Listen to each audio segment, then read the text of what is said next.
Hey guys, so obviously I am not here today. I am out on a field trip with the fourth graders, but I didn't want to leave you hanging. So I thought instead I would do my mini lesson this way and give you all kinds of cool tools and knowledge that you can use today in Writer's Workshop without me actually having to physically be there. So you're welcome. Always thinking about you.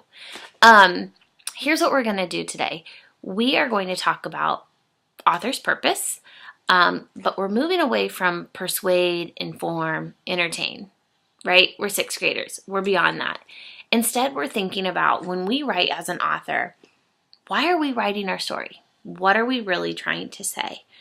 I think back to when I was a kid and my dad was a baseball coach. So he always had me out in the backyard and we would always, play baseball together or play catch together. And anytime I was hitting, he would always say to me, keep your eye on the ball, Kim. Keep your eye on the ball. I was like, what the heck? What does he think I'm doing? Like looking at birds? Okay. And it wasn't until the moment that I actually saw the ball coming towards me in slow motion and I watched with my eyes the bat make contact with the ball.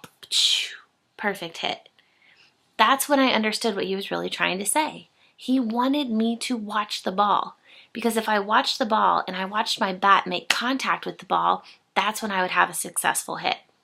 So I think it's really important that as writers, we also ask ourselves, what are we really trying to say? Why are we writing this story? What do we want our reader to take away from this story? And if you think back to 11 by Sandra Cisneros, our mentor text that we read the other day, that story could have gone lots of different ways, right? The story really could have been about how oh my gosh, now I forgot her name. Mrs. Price, her teacher, how she kind of turned her back on Rachel. And, she said, no, that red sweater is yours. I remember you wearing it. And how Rachel kind of felt like she didn't understand her teacher. The story really could have been about how Rachel was embarrassed. And I think that's what it was really about, how she was so embarrassed by this ugly sweater. And Sandra Cisneros, the author, she does a great job of letting us, the reader, take that idea away. Because she takes the part of Rachel putting on the red sweater, one arm, then this arm, and it smelled like cottage cheese, and it was so gross. She really built that moment up in the story because that was a crux to her story. That was such an important piece. And it helped prove her point that this story was not about Rachel's teacher being mean. It was about Rachel feeling uncomfortable and feeling embarrassed. But again, the author had a lot of decisions to make about what was it that she was really trying to say in her story. If you think about my story yesterday about Max falling off the changing table. So I can take that story lots of different ways. I could make my story about how as a mom, I felt horrible and that I wasn't fit to be a mom and I was a failure because my child fell off the changing table. I could make my story about how I learned a valuable lesson that I now need to make my husband the first phone call and not the last phone call when emergencies happen.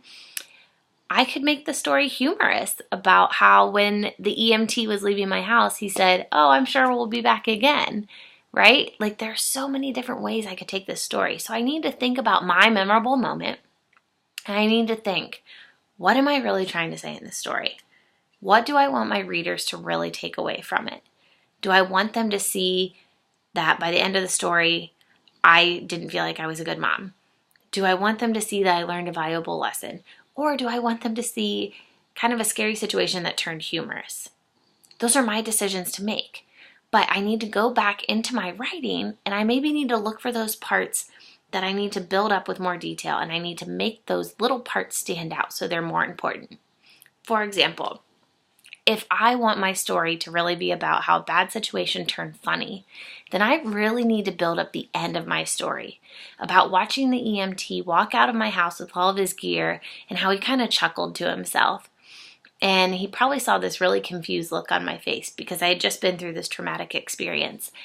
And how he turned slowly to me and he said, have a good night, ma'am. I'm sure it's not the last time we'll see you.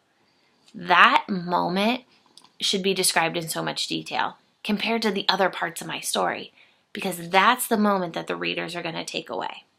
See what I'm saying? So what I want you today to do in Writer's Workshop today, you're going to get back with your partner from yesterday. And I want you to sit down and I want you to ask each other, what is it that I'm really trying to say in my story? What's the point? And have those good discussions back and forth so you can support each other's thinking. Once you've done that and you've decided the purpose of your story, I then want you to go look for those parts in your story that you need to build up with lots of detail so that you can make them important. And maybe talk to each other about, well, how do I make this moment stand out a little bit more compared to the other steps in my story? Okay? So you're going to work on writing today.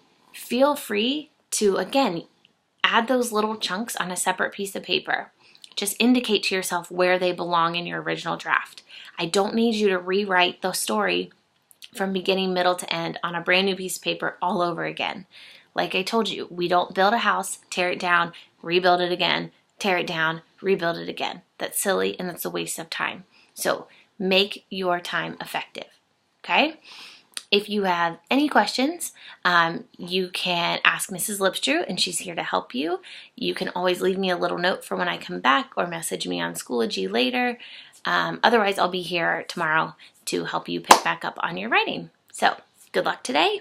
Work hard, stay focused, and I will see you tomorrow. Bye, guys.